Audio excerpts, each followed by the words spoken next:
basically what we'll do, he's pretty loose. He drank a Monster, so we're good. That's true. I'll probably say You're right. something. You are more conversational than our last Dude, some one. people... Yeah, the last person... The last one was, like, pretty tough. Yeah. Like, Just to, like, get him to open there's up. like an echo in these a little bit. Holy cow, hold up. When am I going to get mic'd up?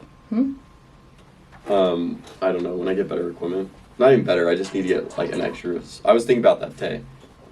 Yeah. To get So, you... like we'd have the conversation, then she would just, like, chime in. Yeah, like, I want to... Because she does she does, like, the cameras and stuff, so I want to run a mic over to her so she... Gotcha. Because sometimes she throws little, like, comments in. Yeah. It's not, Rarely. like, super often, but sometimes she starts flaming, and it's kind of funny. Sometimes you guys get on a topic that I actually... I just get her one of those ones that, like, clips on her collar, you know? So Oh, she's yeah. just sitting there, she can do whatever, but then, like, if she says something. Oh, true. Just plug that into the camera. Well... You need one anyways for your gym. Yeah. I have like 4 other mics. Uh-huh. This thing here only accepts 2 inputs. Gotcha. And then I have another thing that accepts 4, Mm. but it's like, it works. But like last time I almost used it and the batteries died. Oh, tough. So I have the batteries too, so we could technically do that, but I was like, let's keep it easy today. It's okay. But yeah, so normally I have to like loosen people up. Like one of the last people I had on, like, Couldn't do it. he just like wasn't very like discussional. Oh, for sure. Yeah, he wasn't like No. chatting wasn't his thing. Yeah. So, but you seem pretty loose, so we're good. Yeah. You pre-caffeinated, which I Oh, yeah, appreciate. I came in with a Monster in the system, bro. Good, Just for you. good.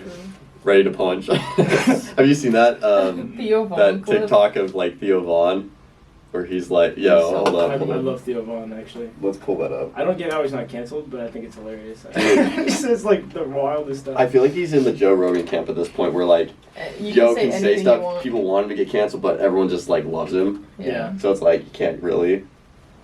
That makes sense. Okay. I don't He know said how so much Theo you Vaughn can't take him hasn't seriously been anymore, canceled. right? Right. Man, everyone out here seeing my search history. Pull up. There we go.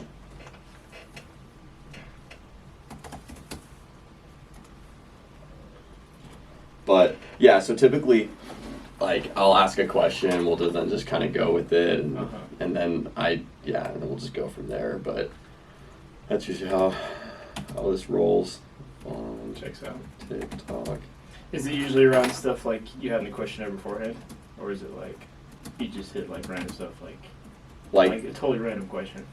Like, are there more eyeballs, or not eyeballs, just eyes or legs in the world, you know? You ever heard that question? No, I'm curious Like- now. Like, You haven't heard that?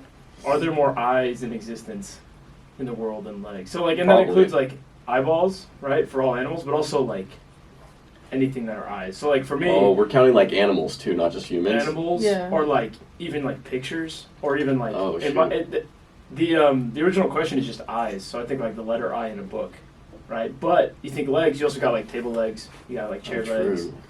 And then you got animals You with got, like, 4 and then legs. you get the more, or like, 8 legs. Mhm. the non-physical, like, legs of a race, you know? Oh, and then yeah, how do you yeah. quantify how many legs of a race there are? Because is that just, if there's like 10 people running a race and there's 3 legs of the race, is that 30 legs or is that just 3? Because the race has 3 legs, Oh, shoot. but there's 10 people. 10 people running, So each so is one it- is running a leg of the race, right? Right. And then add on their legs that they already have. Yeah. Legs running a race. Legs of a race. Hmm. Mm. I don't know. At first impulse, I wanted to say eyes. Yeah.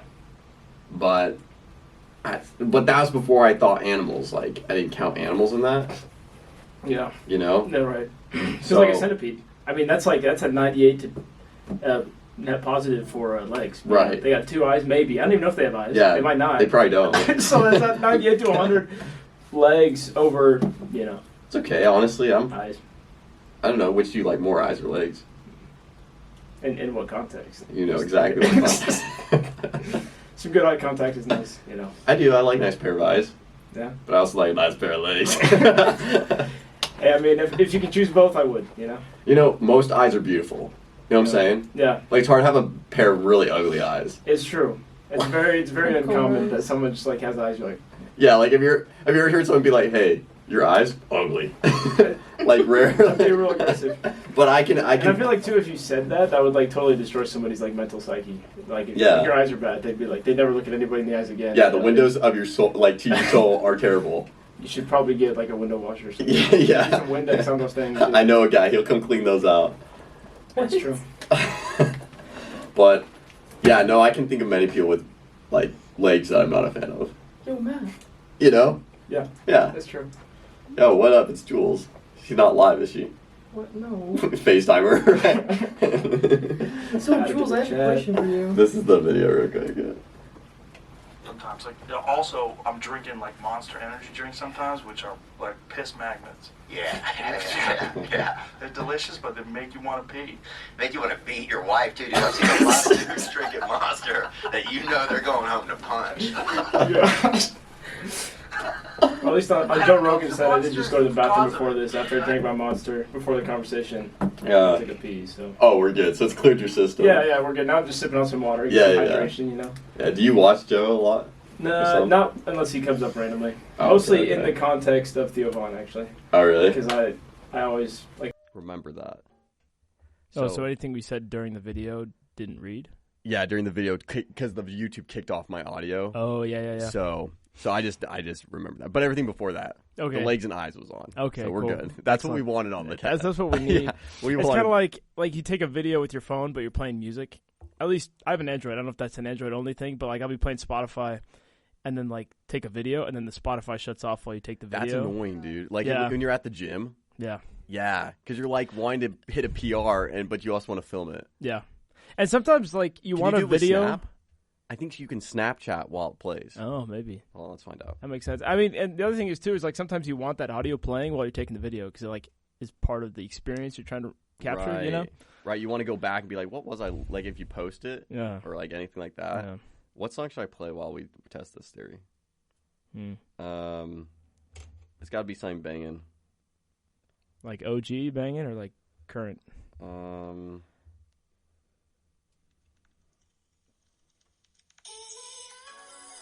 just kidding. I'm not gonna play that one.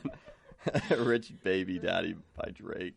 I don't listen to that.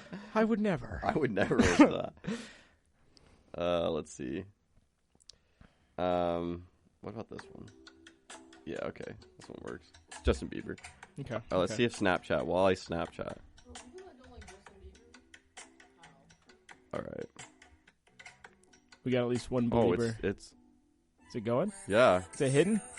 That's crazy. It's playing. I might have to re-download Snapchat. think I haven't had Snapchat in like 5 years, bro. Dude, do you think it catches it? Like, do you think it captures the sound? I hope so. Like, what the heck? On the pod. Shoot. Okay, let's find out. All right. So I'll turn off this. Pause. Yo. Dude, wait why- a minute. Bro. That's actually crazy, Okay, dude. Why has Snapchat figured this out? I don't know. Yeah, because the thing is like Snapchat, I mean, odds are it just uses an API, which means like it's using your regular camera function, but for whatever reason, it can record the audio too while playing it.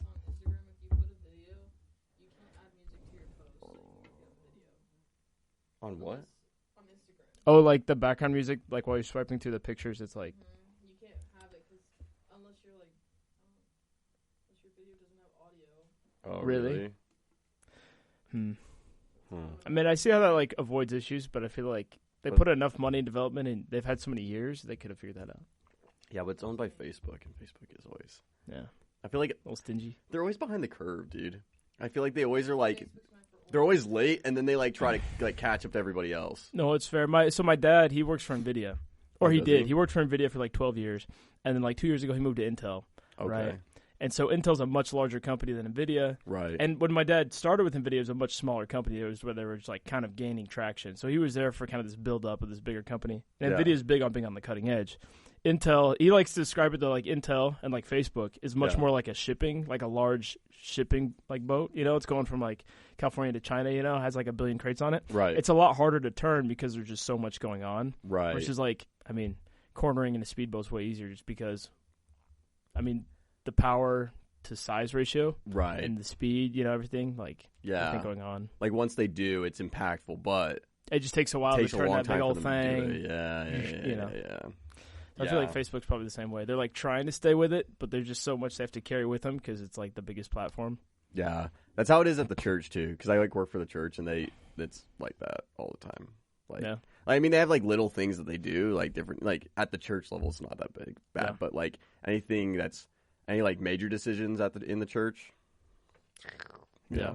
But they said that they said like they'll have like something in the works for like 10 years before they do something with it. Which is wild to me. Like, I feel like if I tried to do something 10 years before it happens, one, I wouldn't know what I'd want in 10 years, and two, somewhere between now and the 10 years in the future, my needs would change, I feel like. Yeah. But somehow they had that foresight. Someone told me a story once that they like worked on a project and for the church, and they like got it all presented, did everything, like went and presented it to the quorum of 12 or whoever, right? Oh, wow, yeah. Somebody at that level, and they like looked over it. They said, "Okay, this looks really good," and then they like put it in their like bottom drawer of their desk, like the project, and they were like, "Wait, so what's up? Like, what are we gonna do with it?" And he's like, "This is really good, but we're not ready for it yet." Like as like a church, and so like that's the thing when like President Nelson like came and like became the new prophet, right? And then it felt like there's like all these changes, like Yeah. I think everyone was like, hitting. yeah, like everyone was like, oh, like President Nelson, like he's just, well, this is gonna sound so sad. I don't mean that in the same way. I think I know what you're going with this. Like, Yeah, everyone's like, oh man, like he's just making so many changes and like all this revelation is just flowing.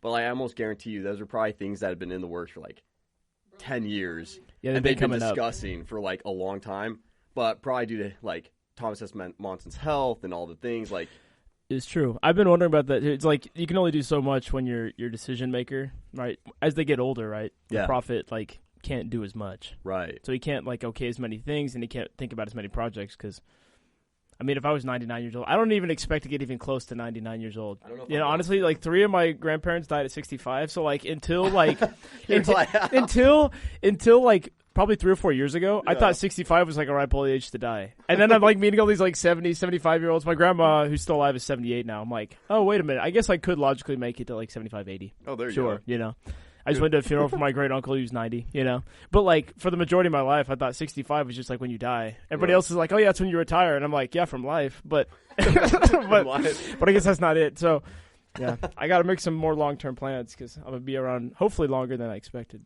Yeah, I mean, hey, if 65 was your like expectation, I got a lot to meet there. I mean, you can really surpass that. That's true. I mean, I do have diabetes, so I got to keep that in check. I was wondering that because like I saw you lift up your shirt at basketball. Yeah. And I saw like the little thing, and I was I was like, oh, I wonder if it has diabetes. That's true. I do. Type 1.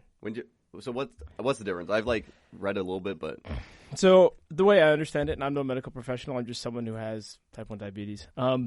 So diabetes, essentially type 1 and type 2, has to do with this stuff called insulin, right? I don't know if you have any background in that, but essentially insulin takes, you eat carbs, right? Sugar, like anything that has carbohydrates in it, more complex stuff like bread, right? It breaks it down in your body to C6H12O6, which is glucose, straight sugar, right? And that's in your blood. Mm-hmm. That fuels your cells, so insulin attaches to your cells and opens a door for the glucose to go in. Yeah. You have too much insulin, too much of the glucose goes into your cells, you don't have enough in your blood, you don't have enough insulin, stays in your blood gets high blood sugar, right? And then that's more acidic and more viscous, like thicker. Yeah. And then your cells kind of starve at the same time. So and that's when you can get like clots and like lots of like issues. That. Yeah. And like people lose circulation because their blood gets thick, and that's why diabetics lose like toes. It's because their blood's too thick because their blood sugar's too high for too long, and circulation. And you can lose like feeling in your feet and stuff. But so type 1 diabetes is where my body doesn't make insulin. We can go into why that is, but like literally it functions just fine except for it just doesn't make it. Right. So I have to give myself insulin. So I can eat whatever I need, whatever I want, as long as I know how much carbs are in it and give myself the proper amount of insulin. We're chilling. Type 2. That's kind of hype though. It's nice. I mean, that's like probably the better diabetes. I prefer this one personally, but it's not like this diabetes. I mean, I don't choose necessarily, right? But so you have that diabetes. Type 2 diabetes is where your body doesn't process insulin correctly. Most of the time it's because you just like lots of lipids, a lot of body fat. It just prevents like the chemical processes from working, and your body doesn't process insulin. Is that the one you can get like over time if you're just like overweight and don't eat right? But really, any chemical imbalance in your body that messes with your body's ability to process insulin can give you type 2 diabetes. So like gestational type 2 diabetes is like you're pregnant, and so your hormones and your chemicals are different, and so then your insulin doesn't work as well. So you're temporarily diabetic type 2. Gotcha. Right. Type 1, there's really only like one way to get it, and it's an autoimmune disease. So like my immune system went and killed the cells in my pancreas that make insulin. Wait, when did that happen? Like at some point before I was 15, that's when I got diagnosed. Oh, okay, yeah, they can only see about 3 months back if you had like high blood sugar or something. And so 3 months before I got diagnosed, I was a raging diabetic. I didn't know it. But they could look back and like, oh, your blood sugar was mad high like 3 months ago. We can't see any farther back. So I don't know exactly when that happened. Were you having like some crazy health issues? That, I dropped 15 pounds in a week. Oh. Yeah. And so I was 5'11" and like 135 pounds. Yeah, that would be. So I was skinny. Yeah. And I'm skinny right now, but I'm 160. So like, but your veins be looking good though. I am a very vascular person. I don't know why that is, but it just that's is. pretty hype though. I'm not complaining. I saw you were there. I was like, dang, he's got lots of veins. Yeah, I got veins. Now I just need the muscles to go with the veins, and then it'll be good. No, you're pretty. I mean, you're pretty muscular. Not bad. I appreciate it. Yeah. Like you're filling that T-shirt out nicely. You know. Yeah. Good stuff. But yeah, so that's diabetes. I like how you're like, I'm no doctor, and then you like gave us like the perfect scientific. Well, breakdown. see, the thing is, I've been getting this question for what is it? I'm 23 now, so about 8 years. People have been asking me, so I got a spiel, you know. Yeah. But like, you get outside the spiel, and I'm kind of fishing, you know. Right. So if I was like, hey, so type 2, you probably knew. You probably well, knew type so 2, because the main question is like, what's the difference between 1 and 2? They're like, which one do you have? And then they're like, okay, well, what's the difference? You know, like, I love it. Well, I'll tell you how I understand. So where did you? First of all, I guess I should introduce you. Welcome, Will. Oh, thank you to the show. Yeah. Happy to have you on here. I actually was a little confused because like I don't know where did we meet? I don't even really remember. I think, did you play on the university ward team for basketball? Yes. Last stake season. Yeah, okay. So I think that's where we like met, and then we both started going to volleyball. I think around the same time, Wednesday night volleyball, and we just been. I feel like we like recognized each other's face, but like I couldn't remember your name for the longest time. I was like, I know this man. I don't know what his name is. Yeah, and we just would run into each other, and we're like, hey, what's up? And then it was like moved on. So but here we are. You know, here we are. We're making it official. Yeah. Officially official. The friendship. So, welcome, Will. We're excited to have you. And when I say we, I mean me and Mikkel. Because Mikkel's here, too. She didn't get enough credit. You're right. Behind the scenes, for sure. Behind the scenes. But, yeah, so where did you go to high school? We're the same age. I just figured that out because you said you're 23. Yeah. I went, so we're in Arizona right now, but I went to high school in Texas. So that's hype. Yeah. So my parents are from here, but I grew up a few different places, mostly in Texas. Mm-hmm. So that's where I was born in Texas, went to high school in Texas. So I say I'm from Texas. Did you live in California, too, at some point? On my mission. So I was in California for a couple years on my mission. I lived for about 6 years in Wisconsin when I was like a little kid. Mm-hmm. And then I did middle school in Oregon. Okay. So I've lived a couple different places. Gotcha. Few. I was wondering about that because you said you'd done like 3-on-3 volleyball in that California. Was on my mission. Then on your mission. Yeah, what's good with that? Like, how did that... So actually what happened is there was just like a couple P-days in a row where we just low-key had like 6 elders. Yeah. And we just played volleyball for like hours on P-days. Like we did all the stuff we needed to on P-day. We went to this church building in San Clemente, and it was like somewhere between like, I don't know, 3 and 6 hours of volleyball straight, just 3-on-3. Wow. And like to put into perspective, like before my mission, I was not an athlete like at all. Right. I did some sports in middle school, but in high school, I just did straight band. Did not do any sports.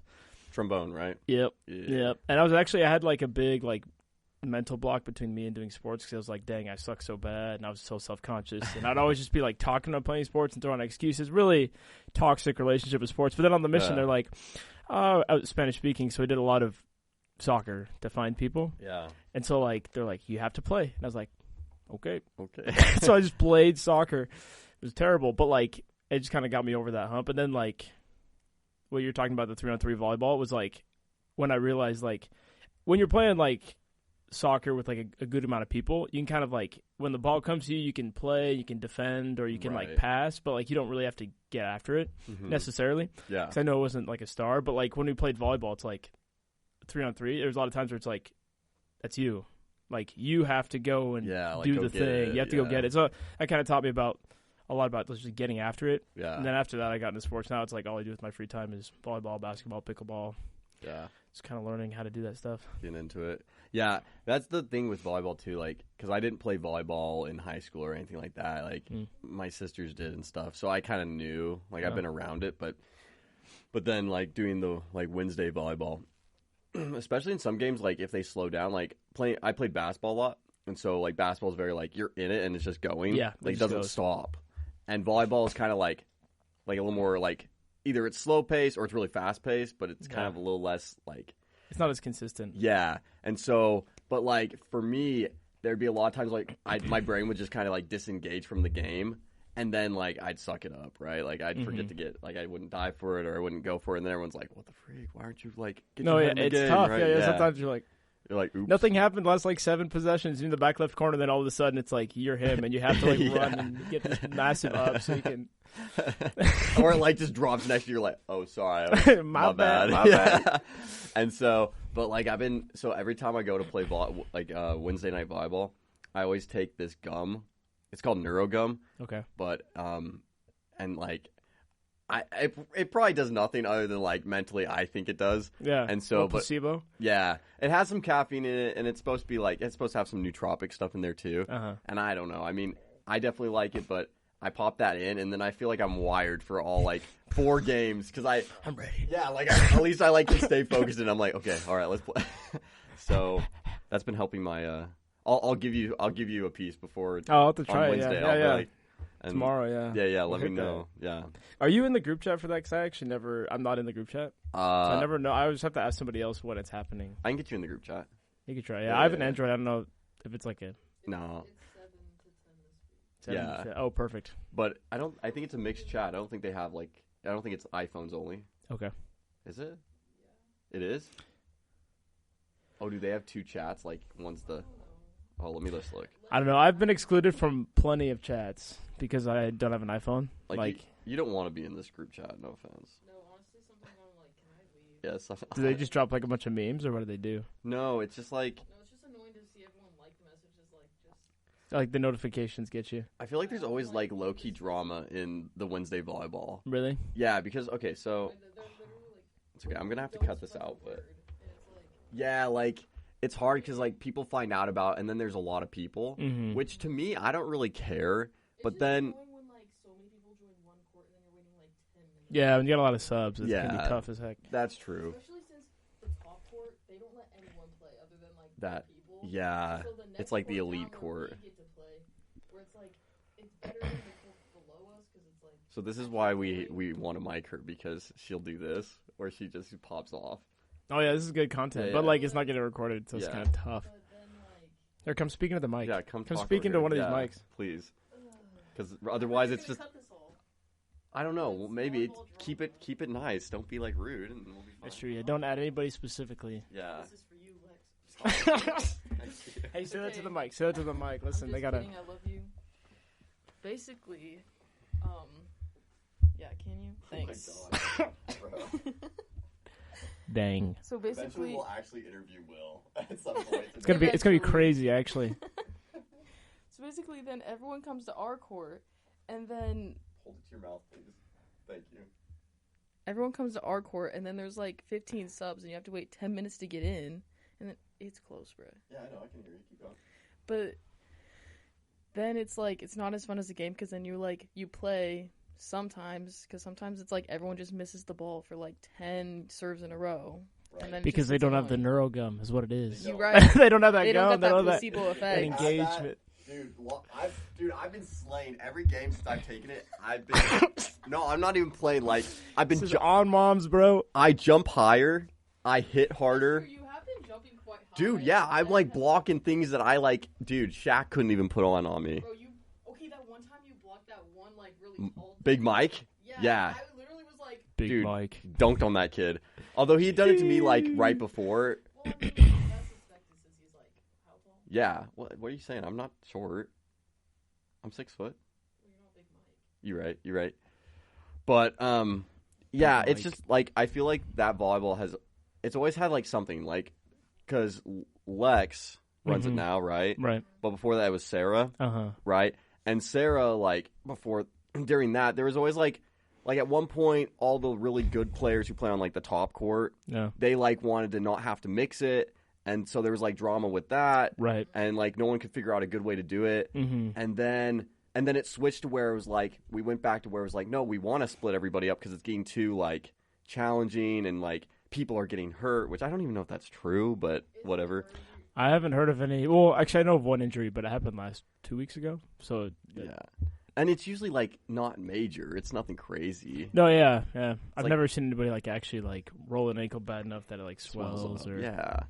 And so, and now it's, like, I think a lot of people were getting invited from, like, sand volleyball or something. No, yeah, because they had sand volleyball going in Gilbert with Sean McGarvin and all them. Yeah. Oh, Sean. And then, I guess it's not happening anymore because they're there every week, which is chill. I like it because they're all good. You know, I like playing with them. Yeah. It just, the numbers are bigger. Just the fact of it. I don't mind, yeah. I think there was just drama because he was inviting like 90 people. Yeah. To volleyball. But like it's hard too because like Sand was bussing back in the. I don't know if you ever went to Sand, but it was crazy. They had 2 courts and like 50,000 people. I didn't like it because like literally the sub lines were like. Play? Not really. That's the thing of it. I was so I went once and I was like, why would I skip out on indoor? I guess it gives you a lot of time to Riz if you want. You know, I don't go to volleyball to Riz though. That's the thing. See, okay, with the NeuroGum. okay. Dude, let me sponsors. No, I'm just kidding. But seriously, you listening to NeuroGum? Yeah, NeuroGum. This is for you. I'm about to make the plug of your life. No, I'm serious though. Like, cause like, no. It gets you like mentally loose. Oh, for sure. Cause I was always confidence. Yeah. Because I was always, like, on the sidelines, because that's the only time to Riz. Yeah. Like, you can kind of Riz on the court, too, but it's harder. It's tough. So, on the sidelines, you're kind of given that. You try, but then the point. But then, like, when you're playing sports, you're kind of trying to think about both. And so it's like, your brain kind of, like, at least for me, I was always like, I don't, like, I'm kind of in this game. Like, do I go talk to that chick that's kind of cute? Nah, like, I'll just stick here. But then when I take the gum, it's like, nah, I got time. I can make this work. You know? Yeah, we can save both. Yeah. Well, we'll give you the gum. And then we'll have you back on, and we'll have a report on it. Oh, for sure, dude. All the girlfriends I got from it, and all the crazy blocks I had. Yeah, all the stuff. Yeah. Yo, on a side note, so her name's Lizzie. Do you know Lizzie? Yeah. Yeah. What's good with that? What about it? Like she dating anyone? I don't know. Yeah, I'm kind of curious. So. I don't think so. Are you looking? This is being recorded, by the way. Yeah, I don't know if this is a conversation you want. No, she won't see it because I followed her and she didn't follow me back. Tough. Yeah. I think the follow back, honestly, is just because, and this might be what you're thinking already, but I think it's just she'll follow back people she knows. Yeah. So she might not recognize your account. That's and, fair. Connect the dots. That's fair. And you'll be like, oh, that's the guy from volleyball. Yeah. But she's cool. I worked with her, so that was the reasons I was telling myself too. Yeah. We had a couple of. I honestly think that's what it is because she's pretty nice. I appreciate you giving me that confidence. That's just it. We worked together for a couple weeks at FSY. Oh, did you? Mm-hmm. Okay, very cool. Yeah. So. Yeah, you dating anyone? I am not. Yeah, me neither. Yeah. Tough scene, but. No, it's good stuff. But she's cool. You should shoot your shot. Yeah. I know she's most likely moving to Provo in January. Of course. So you got to hit that shot. You got to shoot quick because it's not set.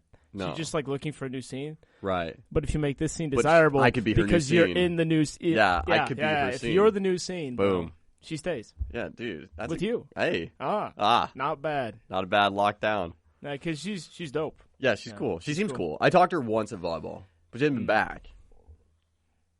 So, must have scared her away. Shoot. She's inconsistent on Wednesday night volleyball. Yeah, I'm noticing that. Yeah. But we could probably get her to come this week. Dude. We could make it happen. So you could. I'll take 2 pieces of NeuroGum. I'll say less, dude. I'm just playing. Tell me about one of the things when I was reading your bio and reading what you put down. You talked a lot about habits and reaching above your potential and how like a lot of people live under their potential. And one of the things you wouldn't gather it from how I've done the show so far today, but like a lot of times I try to talk about like leadership and kind of finding your path and just kind of discussing that with people. And so I'm curious what you think on that because I also agree. I think there is a lot of people who don't realize how much potential they have and what they could achieve, and And so I'm curious to hear what your thoughts are on that. And I just that stood out to me on what you wrote. So yeah, give me a little more depth on that. Like, you're asking like helping people. Yeah, like why? What have you seen that makes you think like, man, a lot of people don't reach their potential or don't see how much potential they have, and what do you think people can do to help solve that? Oh yeah. So I guess where I've seen that is in pretty much everything I've done in my adult life. Like on my mission, I just saw a lot of missionaries that didn't do things just out of fear. Right. And so that was one thing is you just like see, okay, you're fearing, but what are you actually fearing? You're fearing that someone's going to yell at you. You're fearing that, and that's like a more like day-to-day fear, or is it like, are you fearing that like all this might not be true and you're just like afraid of like completely buying in? Or like talking to girls, like you see it, guys are like, dang, can't ask her out because she's, too bad. She's 6'4". She's so bad. Well, oh yeah. Oh wait, no that. I mean, maybe that's it, bro. Maybe you're 5'1" and you're just absolutely down bad for this 6'4" girl. Like, at least ask. You know? Like, dude, like what's the harm in her saying no? Because then you move on to something else. Yeah. If and I feel like that's better than just being like sitting on your hands all the time, being like, "Wow, she's so cool," but never, Yeah, you never pulled you never moved. Or like one that I really think about is like, so I'm a TA for math classes. Yeah. And I actually work for the math department, not any specific professor. And so right now I'm working. Is that better? Preferably. I like it for what I'm trying to do. Yeah. I get more teaching opportunities. Oh, nice. And then also I get to meet more professors, so that's good. Yeah. And that's networking. Networking, right?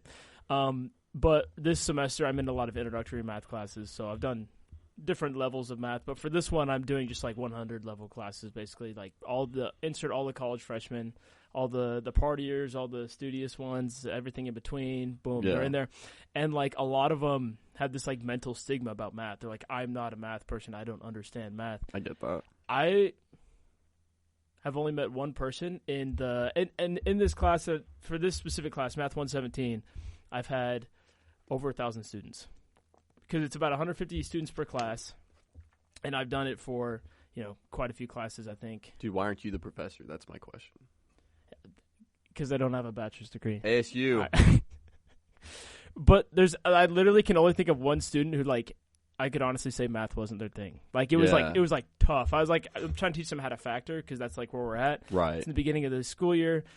And I was like, you don't want to give them stuff. You want to you ask them, like, as you're working through the steps, I try to get them to engage and do the steps themselves. I say what to do, and then they do it. And I'm like, okay, so then you have this plus this, and so that's 7 plus 3, which is, and then you just wait for them to say it 10, and then they think it. Sometimes they think it's dumb, sometimes they engage, but as they engage in that stuff, then they engage the easy stuff and the hard stuff, and it kind of connects the steps. But for this particular student, it was like, okay, what's 3 plus 7? And they're like pulling out their fingers. No, not. Well, I don't know anyone who does that. They would think. And sometimes they would, dude. And then they come up with -4, and then it was -4. And I was like, "Where'd you get -4 from?" -4? Yeah, it just randomly 23, and you're 23? like, "Try it again, and it's like, but this class is just zooming on ahead, learning all these new topics, and then we just consistently go back to what's 5 plus 2. Yeah, he's trying to add, he's doing add and subtract. What the heck? But other than this student, honestly, I feel like math is a lot about problem solving, right? And everybody has some degree of problem solving ability, and especially in an introductory math class, it doesn't have to be something you're afraid of. It doesn't have to be something that prevents you from getting somewhere. Yeah, you could do whatever you want. You don't necessarily have to be a mathematician, but you can get these basic concepts down to understanding how relationships work with numbers, right? In a way that'll just help you in your life, and it doesn't have to be something that inhibits you. It doesn't have to be something that prevents you from pursuing different career opportunities. Mm-hmm. You don't have to be afraid of numbers. You don't have to tell yourself this negative self-talk of I'm not a numbers person. And it's of course that's I'm bad at math. That's the main one. It's just I'm bad at boom. And as soon as you tell yourself you're bad at something, right? That just limits a lot of aspects of your life because you're okay, but I'm bad at this. At that. I'm good at these things, but I'm bad. So yeah, it's fun to see.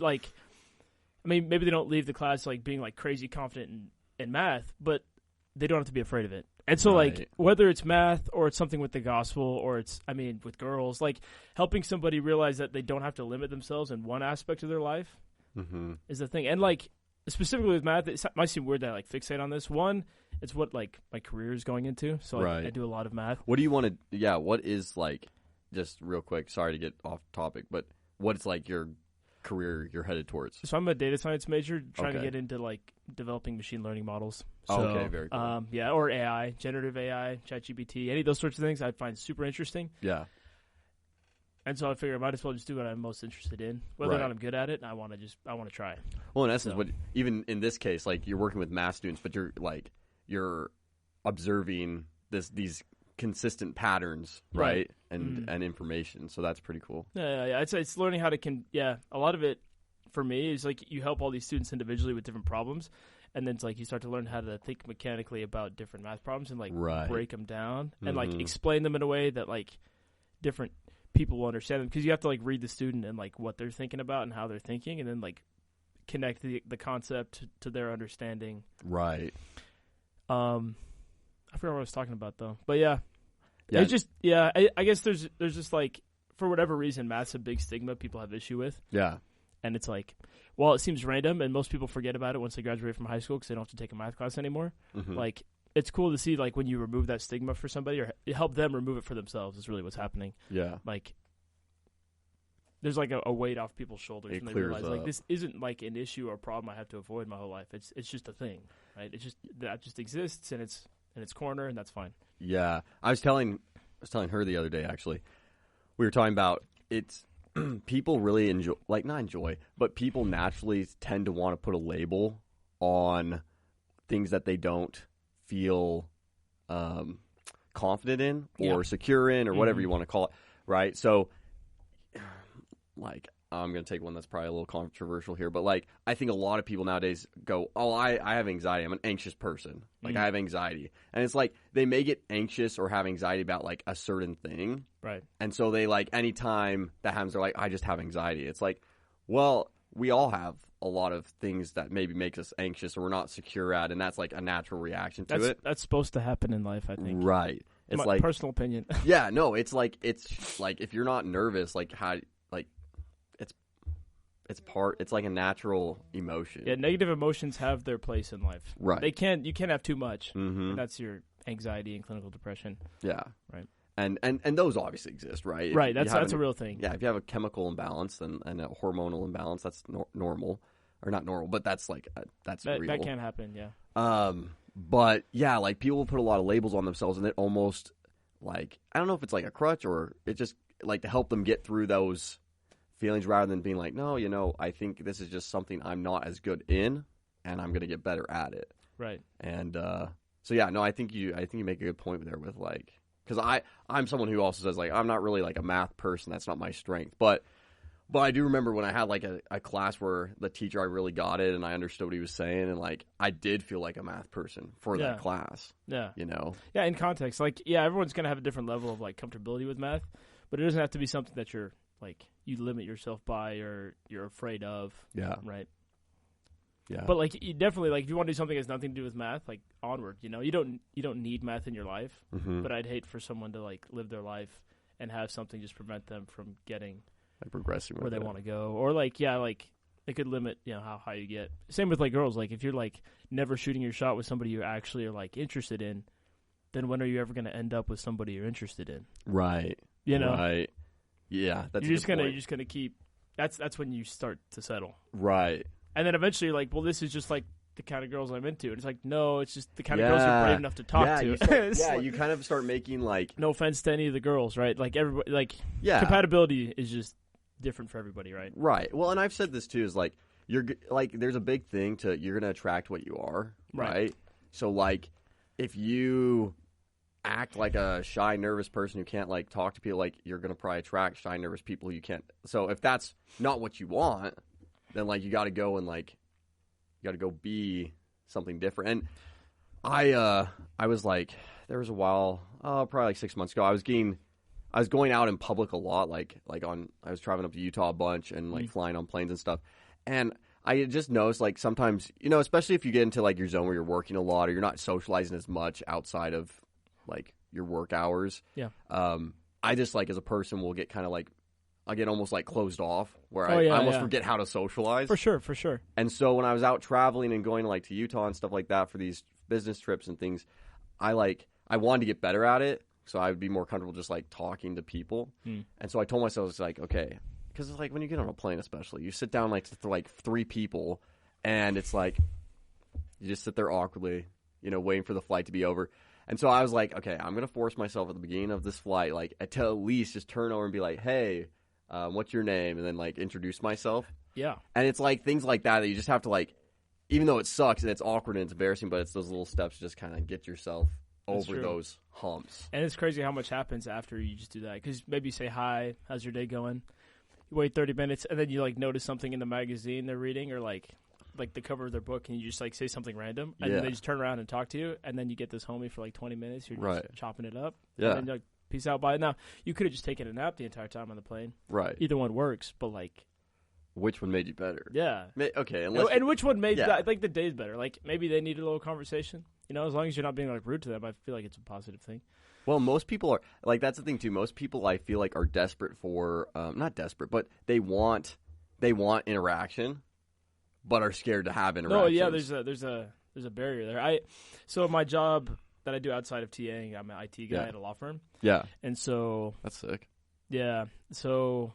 Well, I'm the IT assistant. Okay, so I'm part-time. Oh, right. But I still do all the projects with the. Pretty much, we have the help desk, and then we just go through and fix the different problems as they come in. And it's like the first little bit I was working there. Like for the first couple days, I was like, yeah, let's be social and connect things. But after a while, I was like, I don't need to like say hi to people in the hallway. I don't have to. I just went about and did my job. And I was like, but wait a second, like. I was like, I'm not really an asset in this job. I just, like, fix the problems kind of as they come and then whatever. Right. And they're paying me to be here, but whatever. But then I realized, like, I could have these, like, meaningful relationships with all these people. Right. And the first step and the easiest, or not the easiest, but the first step is just saying hi and smiling in the hallways. Okay, how's it going? And then you do that a couple times. Then when you're both in the break room at the same time, you just start asking them questions about their life. Boom, now you've got a friend. Now I've got a bunch of friends who are lawyers, which is not a bad thing to have. So it's like, but like it really is just that initial step of like, wait a minute, I'm going to choose to smile and say hi to these people. And then just ask them like a question. How's your day going? Hey, did you do anything fun this weekend? That's all you got to do. And then they say. And then they start going, and then it just kind of rolls. Yeah, once you get somebody going, most people just go. Yeah. As long as you like keep the conversation like approachable, where they feel comfortable sharing whatever they want. Yeah, and if you need to bow out and be like, hey, I got to go pee. Or whatever, right? Oh, yeah, you got to get to the next thing. At work, it's super easy because you're like, hey, it's good talking to you. I got to get back to what I'm doing. My job. Right. So, like, yeah, and especially if it's guys, it'll be like, you'll like talk, and it's like, hey, well, I got to go. Okay. Hey, sounds good. Yeah. So, I don't think, like, I don't know. That's the thing, too. I think a lot of people who maybe struggle with being social think there's some, like, magic trick to it. And it's honestly, like, even the people who do seem social, like, you have to force yourself to be social. Yeah. You know what I'm saying? Mm-hmm. Like, putting on a smile, being happy, in a good mood, like, talking to people. It's not, I don't think it's easy for anybody. It's just a habit. But you catch steam, for sure. Like, it starts rolling. Like, the first little bit, you're, like, forcing it, and then, like, fake it till you make it. But then you make it. And then you're feeling social. And it's like, when you are social, like, lean into it. When you're not social, you can still lean into it and try to get, right into that. Or sometimes I'm like, you know what? I'm not going to be social. I'm at volleyball, and I just don't really want to put in that effort to try to make new friends right now. I'm just going to play volleyball and have a good time and be nice. I'm not going to be rude to anybody, but I'm not going to go out of my You're like, way sorry, I'm not being social today. I don't talk to you. Like, if they talk to me, I'll talk back, but I'm not going to, like, instigate conversation. Right. And, like, for me, I mean, I'm not like Goggins or whatever, where he's just like, you always have to attack it right at the base of the problem. Sometimes I'm like, it's okay if I'm not feeling social today. Oh yeah, no, I think there's there's room for balance and like a pause, Yeah. Like sometimes you just need to take time for yourself, That's true. Because there are people who I think sometimes you don't want to carry the votes. What? Wait, I don't even know what that. Oh, Yeah, sorry, yeah. my bad. They don't know me, son. They don't know me, son. So, what got you interested in the machine learning, AI? Like, is that just always been an interest, or like obviously AI has been something that's kind of popped off of late? Yeah, and it's pretty dang cool. Right. So I'll tell you, like, what's your dream with it? Like, what do you? What my dream? Yeah. Okay, so I'll tell you this: the majority of my life, I did not think I was going to go into computers at all. Like, I was like, my dad's like computers. Both my brothers like computers. I said, nah. Anything would happen to the computer, I'd just be like, hey, Dad, fix this thing, you know? Yeah. Now I'm an IT guy. Who would have thought? But you got lawyer friends. I got lawyer friends, So too. that's It's kind of what matters, nice, you know? Yeah, got some professional references. So, like, I grew up, and I always, for whatever reason, thought I was going to be a surgeon. I was like, that's just it, man. You kind of give off surgeon vibes. Yeah, I was like, you know what? I think I like this stuff. I went to school. I hated biology. Clean shaven Will. That's a surgeon right there. That's like, I'd let you cut me open, dude. Get the scalpel out, yeah. Dude, yeah. Yeah, for sure. Like, I would let you operate. Yeah. Clean shaven Will. It's true. I mean, with the beard, you got to get like a beard net and stuff. Yeah, you know? yeah. Like, I'm questioning beard Will. Like, I'm like, is he really? A little sus. Yeah. I mean, it's crazy, dude. Is he gonna leave a hair in my wound? It's true. Yeah, No. you don't want that. You don't want that. Hey, I would shave before and like make sure there wasn't any loose stuff. You know what I mean? it. Yeah, Yeah, I keep it clean. Yeah, for sure. yeah. That's crazy, by the way. Like, I shaved yesterday, like last night, and like the wind on my face because I haven't had a clean shaven face in over a year. Like, it's been wild, dude. So like, just feeling the wind. My face is kind of cold. I almost didn't recognize you. Well, I did, but like. But it was like, oh. Yeah. Yeah. But that's okay. I like, because I had to do this for school. I had to shave the stash. I didn't have it as long. I had like a couple months. Yeah. But I was still I was pretty fuzzy and like, I had the stash going pretty good. And, dude, I shaved it and like, she was weirded out. I was weirded out. Like, your lip doesn't look the same. It's true. It's true. Like, my face, I'd like, who is this man? You know, like, I recognize from here up, but from here down, it's like, where'd that come from? Like, I haven't seen my chin in a while, you know? I know, I'm like, put the mask back. My roommate, so one of my roommates, I shaved and didn't tell anybody, and went downstairs, was like cooking some pasta last night, just a little meal prep, you know? Yeah. And one of my roommates was like talking to me, but like something was off. Then he's like, oh, bro, it's like your face. Because none of my roommates have seen me with a clean face. Because I grew my facial hair before I even moved to Arizona. Yeah. After my mission. Yeah. Which was, I guess, last August 22. Yeah. So I've had facial hair at the end. So everybody in Arizona, you're one of like 5 people so far who have seen me with a naked face. Kind of crazy. So we'll see what the reaction is to everybody. Yeah. But anyways, you were talking about career stuff. Yeah. I always thought I was going to go into medical. Then I realized I do not like biology, like at all. Went on my mission. So I did a year of school before my mission. Yeah. Had a couple different majors, was kind of bouncing around, trying to figure out what I wanted. Mm-hmm. Went on my mission, came home for COVID.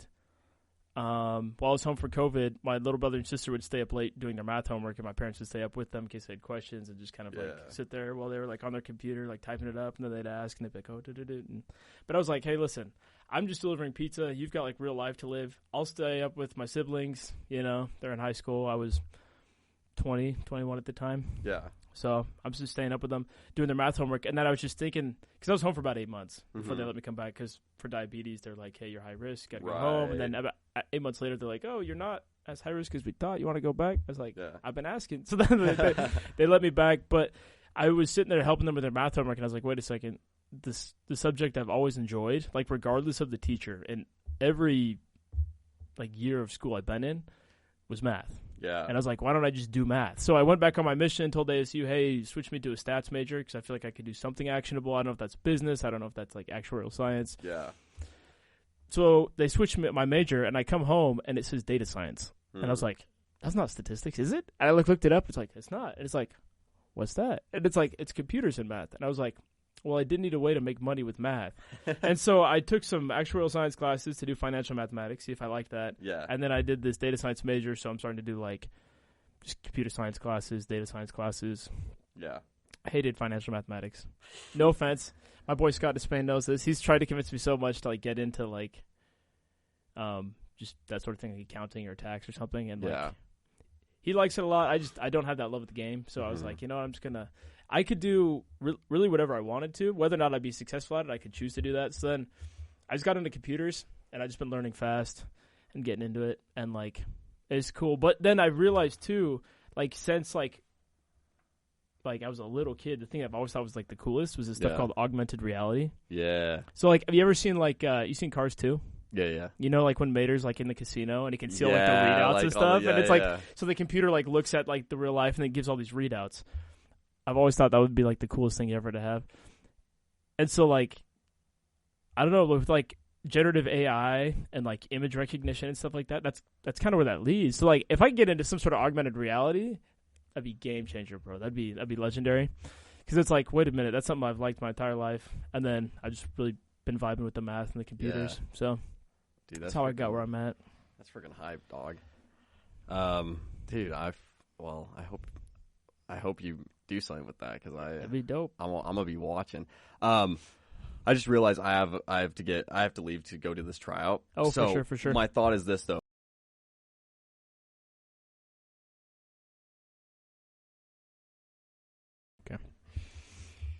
Okay. Should I get this on just for like our ASMR people? Oh. ASMR can be nice. I know you. Oh, this isn't. It's not caffeinated. That one's not? No. Why'd you buy it? I didn't. This was at the office. Like for your coaching, or do you have another office? Another office, different business thing. Got a lot of hustles. It's kind of good. Dude, grind, dog. Are you in school? No, dude. Literally yesterday, it was like because I do the church SMT stuff in the morning, so I like work for the church. Okay. And then I go to this office, work and do like it's a software company. And then I got basketball, and then I've been helping over at CGCC, Chandler Gilbert. I've been helping them do coaching stuff as well. Oh wow! So yeah, so it was like meetings, then another meeting, and then it was like tryouts, and then it was like more basketball. It's kind of crazy. Yeah, it was too much.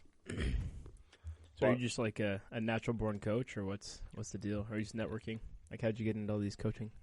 So the school one at the high school that's like this one at the college. I just kind of help them with like assistant manager type stuff. So it's not as much coaching.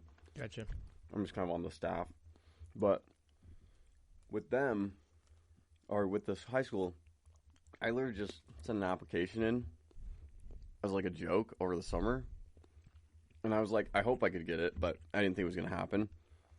And then the administrator was like, hey, let's chat about this. I'm curious. So I kind of stumbled in that one. Huh. And I've done like training over at the college for like my own basketball skills. Yeah. So that's how I met the staff and the coaching, and she did it too. She was kind of one that started doing training over there, and then I hopped on. Gotcha. And so then I became friends with the girls coach over there. Mm-hmm. And I was like, hey, like, if you have any like coaching stuff, just let me know. I'm happy to help. And so then that's how I got into that. Nice. But welcome back. It's good to be back. Yeah. Yeah. Took a little a day intermission and yeah, I needed to rest up, I was getting a little fatigued. yeah. Yeah, after about an hour of talking, Yeah, it's tough. One whole hour in and we need to pause, but I think we literally left off with you. I asked you, I was like, so what's your like dream goal with AI and that kind of industry? Uh-huh. And then you told me how you got into it, and I was like, hey, actually, I got to do it. So that dream, don't tell me been about. real? Yeah, don't tell me about your dreams. So, well, yeah, so what, let's find out what the dream part, that's been killing me for the past 2 days. It's I'm like, been getting at you, huh? yeah, I'm like, Been what's the bothering dream? me. What's the dream? Dang. I should remember what I said already, but yeah, I don't know. You talked about augmented reality a little bit. Yeah, that's the one that's like, for the majority of my life, I never thought I'd get into a career into it, but like, it's been one of those like things that I just like thought about as a kid, like, you ever have that question, like, what superpower would you have if you had any superpower? Right. And you're a kid and you're like 7 and you're like really thinking about it because you're like, dang, would I want to fly or do I want to be like as strong as the Hulk? Like, yeah. What am I? Or like X-ray vision, is that even useful? Right. At the casino and has all these readouts. Yeah, I get them all, and he's the first. I think he's like the first superhero too. Yeah. Like after that, that's when people started like, oh wait a minute, maybe we could do that. I feel like they were scared. They were like, we don't know if this like superhero thing's gonna hit, so let's give them everything Get all the things. so that everyone can connect with it. That's fair. That's Yeah. fair. Yeah. So, anyways, I'm thinking about that. I'm thinking about like what I think is like would be a cool thing to have in life. Yeah. And like honestly, like I think like I think I mentioned it, like in Cars, is like it's the easiest example I can reference that people know. Like when Mater has like the in Cars 2 when he's like at the casino and has all these readouts that just like tell him about what's going on, like who people are, you know, what's gonna happen at the roulette table, all this stuff, just all these readouts on his like his visual. Mm-hmm. It's like that's the coolest thing ever. And yeah, I just always thought augmented reality would be cool. So like being able to like take things that are like not quantified or not known, Mm-hmm. and somehow like getting that knowledge quick and accessible to Right. you in a moment. And so like Google kind of does that. You Google something and then it comes to you. You know, a lot of web crawling, gets a lot of information, then gives you what you want really fast off of a couple keywords. Yeah. And yeah, I just thought that is just a cool thing. And like there's a lot of utility in that. It's exciting to think about, you know, how far you can go with that. Yeah. And so to be honest, like dreams wise, I don't know exactly where I want to go. I don't know what companies I'm necessarily shooting for. Yeah. Particularly, I'm looking more into that. There's a nice aspect of small business. You get a lot of application, Right. you're right. But with large companies, you can be part of a lot bigger developments. Right. You know, like Google's doing stuff that nobody else can do right now, except for maybe Intel, right? Yeah. And so the two of them are like doing these like major R&D projects that just don't show up in companies with less than 20 employees, right? Because you don't have the funds, you don't have the supercomputer to like try out Do these it. different models and stuff. So it's like, where do I want to land? Not really sure. Right. And where am I going to land? I mean, maybe my skill set's more appealing to one or the other side of the industry, but I just want to get into it. Have you seen the tech they're making with like the wearable tech where like you like the glasses and then you look through the lens and you're like got all these like help things? They're doing lots of. That's exactly it. Like that's where I'm like, that would be so dope. Yeah. To like know how that works, help build stuff, Mm-hmm. like get ideas together and like make something. Yeah. Like very just like almost blending the barrier between like reality and technology coming together. Yeah. Yeah. Bridging that gap. Yeah. It's almost like a mental prosthetic if you think about it. Like it extends the ability of your mind. You know, kind of like a prosthetic arm, but it's like Yeah. mentally, you know. How do you feel adds about the capability. chips? Like you just heard about like Elon and like the chips. I don't know what company. Neuralink. It's Neuralink. Uh-huh. But putting they want to put chips in people's brains. Not everyone. I think they're Right. starting with like people who have mental disorders or something first. But the hope is that like it can help cure some of those mental disorders. But then like almost you could communicate. Like you and I could be chipped, and like we could have a conversation without saying anything. Which is crazy. Yeah. Wild. I'm not sure if I would want that. Maybe with you, I would, but Yeah, you know, it's But, like, certain Mattel. situations. That's Hey, good. yo, kid. And then is that a proximity thing or is it cloud based? Because then like I'm on the other side of the world and I just like mental thing to my brother. Yeah. Or is it like one of those Bluetooth things where you're like your mom drives by and you're connected to the car and it takes your phone call and you're like, Mom, what the heck? You know? Yeah, you're just all of a sudden talking to your Aunt Rachel or whatever. just, Yeah. like, in your mind, you're like, what the heck? Yeah, like tapped in, you're like, get out of here. Hey, yo. You're like trying to have this like deep, meaningful conversation with your girlfriend, and then your aunt just like pops in your mind, and you're like, The worst part is "Can she you leave can us hear alone?" it Yeah, too. she can hear everything you're thinking. Yeah. Your aunt's like, Yeah. hey, calm down, Matt. Where No, yeah, and there'd have to be some pretty I don't know. There's a lot of moral issues. I mean, like testing. Like, what are you gonna do in testing environments with kids with chips in their brains? You know, it's like Yeah. they have access to whatever. Or like, say you get into some sort of like the relationship ends, and there's like this toxic interaction between a guy and a girl, right? But like, How you break the connection. yeah, it's like, how do you what level of like blocking ability do you have? Like, how can somebody Right. like harass other people through that? You know, like what protections can you place so that these things don't happen? Right. I don't know. How do you... Yeah. Permanently disconnect. Forget the device. Forget this device. Can you turn off your chip? That'd be interesting. Oh, that'd be interesting. That'd be kind of the move, you know? That'd be nice. Yeah. Sometimes like you just get out into nature and you're just like, Yeah. Seriously, you should have like a pair device list for the chip so you can like pair with certain people and then a turn off device. Like, could you like? Do you think with this chip they'd have like Google capabilities? Like you think a question and then it just answers it for you. I think that's what it was. It was like you could. Is so, that what? like, That's the idea. I think it was like twofold. It was like you could connect so you could like share ideas with each other. Like you could just think it. Just think an idea to somebody else. Yeah. Crazy. And two, was you could connect to like the internet and just it would like pop in your brain and. So if I think an idea to you, do you automatically understand it if you receive the idea? Because the only communication we're having is our understandings. True. So like if my neurons are firing a certain idea and then I just put that in your brain, your neurons are firing. Do you immediately understand? How do I also know that like, what if you send me an idea but I didn't realize you sent it to me? So then literally I think it's my own idea. Then you send it back to him. You're like, I'm like, yo, I just had this idea. You're like, I literally just sent that to you. That was me sending it. Like, is there like some sort of like interface that's like outside of our brains that we can like look at? Like if I have, if I'm thinking something, is there like a search history to my thoughts? I feel like there should be. Can I hit like a Control H and? Oh, that's the art nice. work. Yeah. Hey, look at that. Yeah. Got my mustache. That's crazy. Oh, no internet. All right, let's get with that. I guess to answer your question, I haven't really actually looked into this stuff at all. The specifically the Neuralink stuff. So I don't know. But I mean, obviously that's what I'm interested in, and this conversation has piqued my interest quite a bit. So it's probably what I'll be doing for the rest of the day. It's just looking into this thing. It's like, should I be doing my Calc 3 homework? Probably. Dude, it's crazy. What am I going to be doing? Looking up Neuralink. Neuralink. Easily. No question. Dude, it's a worthy look into. Yeah. Maybe I could get on the team, dude. I mean, it's owned by Elon. He's pretty... Here's the thing. Elon Musk is South African, right? Yeah. My grandma is South African. So I got that in. Yeah, dude. Like, hey. Dude, you got that African in you. Yeah, I'm 25% Boer, man. Get in here. Dude, do you feel like connected to the tribe? No. Not even a little? No, because here's the thing, like... That's tough. Yeah, I don't want to say anything too out of pocket, but... Say it. Do it. But it's like...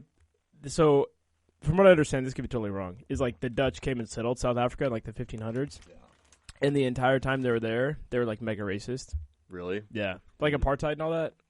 Yeah. So it's like... That's tough. Even though my ancestors lived in Africa for like 500 years, like the entire time they were there, they're just racist to all the native Africans. So it's like, do I really have any connection to like any like black Africans?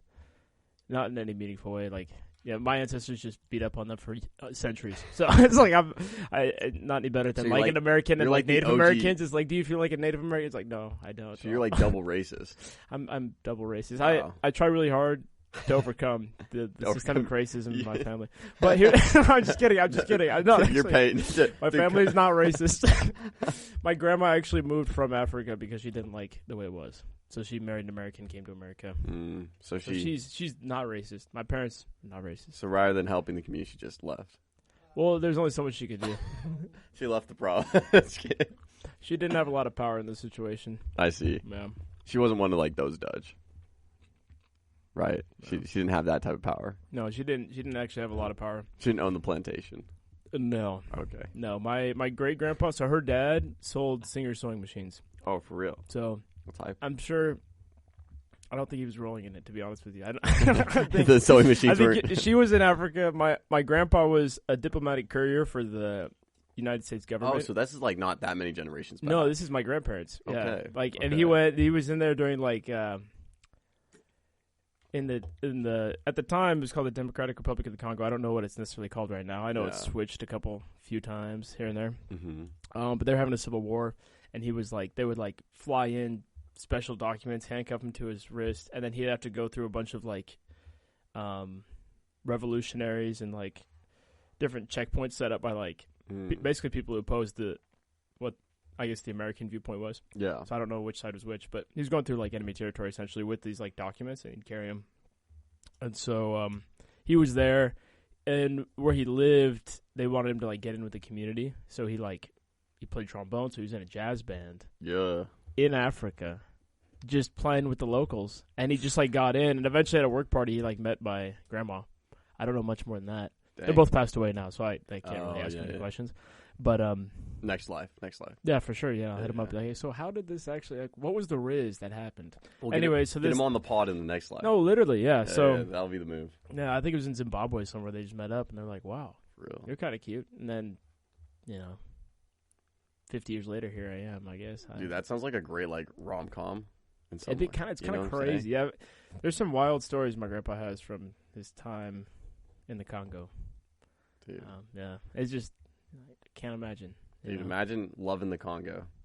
That could be a movie. Loving the we could make a movie. Because, I mean, the whole thing, I mean, there's a lot of aspects to this thing, right? It's like an American, a South African. Yeah. My grandpa's dad was a horse thief, so my great-grandpa. See? Like, there's all sorts of crazy stuff there. He's carrying secret documents. He's carrying secret documents. Playing in a jazz band. There's this, like, story he told us once that's kind of crazy, where it's like one time he gets up to this thing, like to the plane. He's like expecting to get his documents. They're like, "Here's your documents." It's a guy, and he's like, "This is a 2-star Army general." He's like, "What the?"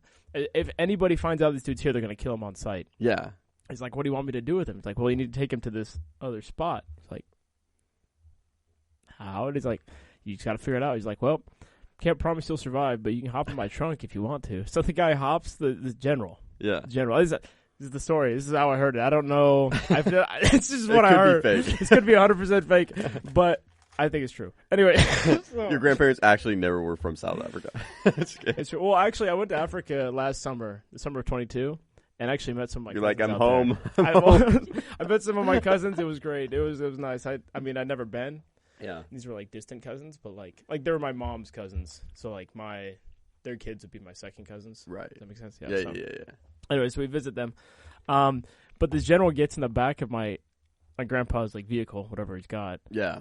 And he's driving, and he hits a checkpoint. The guy's like, credentials, like, because he can't go like a normal way, so he has to go through this like other spot. And then this guy's like, "Hey, give me some credentials. Like, why are you supposed to be here?" Yeah. And my grandpa's like, "Crap, like, I got nothing." He's like, and he knows they're gonna search the car if they like take him, right? Right. So he like opens his wallet. He's got a Texaco gas card. He's like, hands him the card. It's got a star on it, right? The Texaco star. Yeah. The guy sees the star and says, "That looks official enough." So he gives him back his gas card and lets him through the checkpoint. So the only reason I exist is because Texaco gas. Thank you, Texaco. Texaco. All our sponsors, Celsius. Coming through. Texaco and Celsius. That's not a bad sponsorship lineup. That's not a bad sponsorship lineup. Texaco and Celsius. It's really not. Those are some good companies. Both fueling your day. Hey. Yeah, the closest gas station to my house in Texas is a Texaco. So is it? I hit that on a consistent basis. Oh, good. Yeah. So you're true to the cause. Oh, yeah. Yeah. I've been there since like 40 years before I was born. Oh. I mean, it goes back to like the 60s, bro. Yeah, this is a generational thing. Generational. I'm a Texaco fan. I'm also born and mostly raised in Texas. So like, so you got it just it just feels right. It's just in the bag. Dude. Yeah. So Honestly, I feel like your grandparents' life sounds like it's like Jason Bourne met La La Land. That's what this feels like. it's kind of. I mean, there's some jazz. There's some jazz. There's some like. There's lots Meets of a girl. Meets a girl. There's like all this like danger and stuff. This one time. Yeah. Like he drives. He said he would just have this like secret compartment. Mm-hmm. He had a Jeep for a while, and he just put a few 20s in it. So every time you go through like these like janky checkpoints that aren't even set up by anybody, it's just some random guy trying to get money. Yeah. But it's like a civil war, so he'd like stick you up and be like, "Hey, empty your wallet." My grandpa would just pull out his 20, give it to him, close his wallet, drive down the street until he was out of sight, grab another 20, put it in his wallet. So then the next guy would stop him, would ask him for money, and he'd be like, "Oh, here's everything I have in my wallet." And he would just like, so I would get him through his checkpoints. He's like, "Give 20s out of these random bros." This trip's gonna cost me $100 today. Puff. But at the same time, he's got like 2 like automatic weapons in the back. So he's just like trying to he's giving like, them the money so they don't realize that he's packing all this stuff, and he's just anyways. He's like, if the 20 doesn't work, I just pulls out the semi-automatic. I think the 20 always worked. I'll be honest with you. Yeah. I mean, you think in like the 60s, like that was a lot of money. I mean, a lot more than it is now. Was he paying in like American dollars? Or I think so. Oh, yeah, it's like so they were like, "Dang, bro." They're like, okay, this is say the less. real stuff. I mean, like Zimbabwe, they had hyperinflation, and this is well after that point in time. Right. And so now they just use American dollar, from what I understand. We were actually, when we went to Africa, we went to Zimbabwe for a little bit. And, like, you just use American dollars, and they're just worth a lot more. So I can only imagine, like, during a civil war in the 60s, like, the U.S. dollar is probably worth a lot more than, right. Especially when the U.S. dollar used to be worth, like, something. Oh, yeah. Yeah. Yeah. It's kind of crazy. Like, a dollar could get you quite a bit. Yeah. Like, a dollar was real. Like, it was actually a dollar. Yeah. Now it's, like, what, 50 cents or whatever? Yeah. What is that? What is the dollar worth now? Hold on, let's look that up. What? So yeah, I don't know. He told the stories like sometimes, like the revolutionaries would be like shooting up the embassy, but it's like a concrete building. So he spent the night sleeping underneath the windowsill while they just like shot around his window. because he had a small little room and he couldn't leave, so he just locked the door. They would just like shoot at the building, and he would just sleep while they're just like shooting this building. Why? Like, I don't know how you sleep when someone's like trying to shoot you. I think about that one scene in like Narnia when they like shoot all the arrows through the window and it just like shreds the. I don't even. Which Narnia is this? It's like the second or third one. Oh, like Caspian or whatever. Something like yeah. It's like one of the opening scenes. Like he's like in his bed. Yeah. And they shoot a bunch of arrows through the window and it just shreds the curtain. And like he's not there. And yeah. But it's just like I imagine my grandpa just like in his room and they're just like shooting, they're shredding the curtain and he's just like. Your grandpa is Prince Caspian. Probably. Yeah. Probably. Ron Dixon is Prince Caspian. That's just what it is. All right. So $100 in 1920 was worth like today would have been worth like $1,500. Holy. So $100 in 1920 is worth $1,500 today, roughly. Over the 103 years, this is a change of about $1,404.20. That is roughly the amount it changed. Yeah, it's kind of crazy. They did that math. Google. Applaud you for using math. All right, Neuralink. Let's figure out okay. Create a generalized brain interface to restore autonomy to those with unmet medical needs today and unlock human potential tomorrow. Does that include diabetes? Is that? I wonder. And like unmet, like what qualifies as unmet? I know that's like the most vague mission statement. Elon, do better. What does that even mean? Like,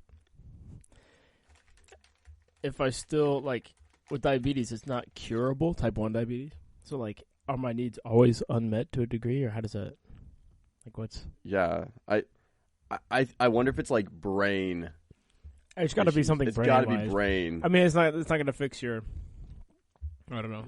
Although they make chips now for like your spinal cords and things like that too. So like, see, that would be interesting too. Is like if you have paralysis, but only because like a spot in your spine is broken, could it like jump the gap and like get your legs back in in order? Is that what it's? I thought that's what I heard. Like they were doing stuff where if like your spinal cord is part of it's not it's not sending a message to your brain anymore properly to where your legs won't move or whatever. Like they'll put the chip in there to help like jump that gap. Little Bluetooth. Send that signal. Bottom of the spine, top of the spine. Yeah. Hit the pair button, the little blue lights flash together, and your legs start moving. Yeah. And then you're Doc Ock from Spider-Man. And, Yeah. But then like you forget to charge your leg Bluetooth overnight, and you're like, oh, dang, dude. You wake up in the morning. Why'd you not show up to class today? Well, you see, I had to charge my legs. Not my legs, my leg connector. My leg-brain connection. Mm-hmm. Let's see. Okay. Implant. Our brain-computer interface is fully implantable, cosmetically invisible, and designed to let you control a computer or mobile device anywhere you go. Oh. You're just like looking at a computer and it's doing what you want. Yeah. What the? Biocompatible enclosure. The N1 implant is hermetically sealed in a biocompatible enclosure that withstands physiological conditions several times harsher than those in the human body. Okay, great. So it can handle your immune system? The battery. The N1 implant is powered by a small battery charged wirelessly from the outside via a compact inductive charger. Wait. So how are you getting that? Like, do you just... It's like an inductive charger, so like you have the charger and you just like hold it up to it, and it's like a wireless charger for your phone is induction charging. So it's like... How close do you think it has to be? No, I don't know. Like, could you just put it by your bed, like your nightstand? It's like, doo-doo. Oh, yeah, or do you have to like actually put it on? Yeah. That's a good question. Yeah, because then like, imagine if it's like in your brain, you just got like this thing like holding it to your head. You're like, I'm just charging for a bit. Yeah, like right on the back of your skull, so it looks like you're just like like a robot. And then can you magnetize it so you don't have to like, like an Apple Watch charger? Yeah, like stick and go. Yeah. That would be nice, because otherwise you'd just be sitting there and then like you just like turn in your sleep and then whoops, your brain didn't charge. Yeah. Tough. You have Tourette's again for the day. It's like it's gonna be a slow day. You know what I'm saying? You have all your mental conditions again because you rolled over in your sleep. Imagine that feeling that you have when you wake up and you realize you fell asleep with your phone and you don't have a full charge. Imagine that feeling, except it's for your brain. That would be so tough. Like you don't get to use your left arm today. Yes. I guess I'm calling it sick. Charge your Neuralink. Guess I'm not going into work today. Sorry. Chips and electronics. Advanced custom low-powered chips and electronic process neural signals, transmitting them wirelessly to the Neuralink application, which decodes the data stream into actions and intents. What? Okay. So there's an app, and it takes the data. I'm just confused on the actions and intents. Like, what's... So I think it's just saying, like, it takes all the information, like the signals, and turns that into, like, okay, what does that actually mean? Oh, like, what's going on with you? Actions and intents, like, actions you take and, like, intents you have, stuff you want to do. It can, like, understand all this stuff and, like, translate it, process it into something, like, useful to know. Ah, I see. Or do. Threads. The N1 implant records neural activity through 1024 electrodes distributed across 64 threads. These highly flexible, ultra-thin threads are key to minimize damage during implantation and beyond. We do like minimizing damage. Yeah, minimize damage during this process. Minimize damage during implantation. That's my boy, Elon. We appreciate. Right there. That's my dog. Always looking out for our safety. The surgical robot. Oh, it's not even a human doing that. Actually, I feel better about. Well, how would you feel about that? If you had to choose a robot doing surgery on you or a human doing surgery?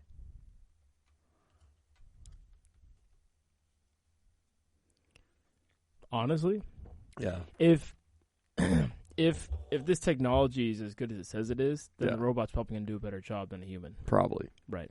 If it's actually what it actually says it is, you know. If it's that good, is that good. Also, the thing is too is right now, I bet you there's only a couple of these. Yeah. So it's like you're good. The problem I see is like if you try to mass produce this. And then user error and the people who are, like, operating the machine. That's what I'd be most concerned about, personally. Yeah. I keep thinking about, like, a roller coaster, you know? Like, 99% of the time, you're going to be fine. But what if that one time, the chain breaks and... Yeah, and then you're screwed. And another thing is, too, it's, like, super interesting to think. So I've taken a couple of ethics classes with my major because big data goes into stuff like this and other applications in business and life. And there's, like, lots of, like, ethical dilemmas with, like, people's personal information and then, like, taking that and using it. Yeah. And then, like, how much consent do you have to use different types of information. But, like, another thing we talked about is, like, self-driving cars, right? Like, even, like, a self-driving car gets in way less... say it gets in, like 1,000 people drive a car and they get into... 50 of them over a certain period of time get into an accident, right? Right. So you have that 5% chance you get into an accident, essentially. Right.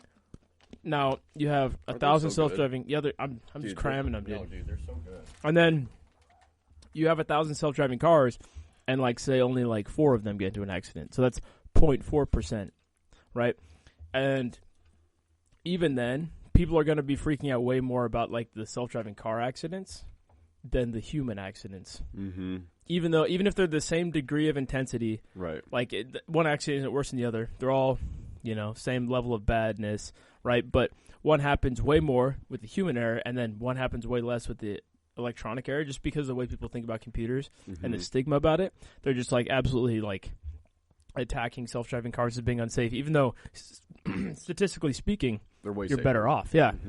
And I feel like it'd be the same with this, where it's like, you see one mistake and you're like, see? And that's why we don't have robot surgeons, because they don't have any, like, ethical whatever. But it's like, but if you consider the fact that, like, a human surgeon would have an even larger chance of error. Of error, like, it's just interesting how you can, like...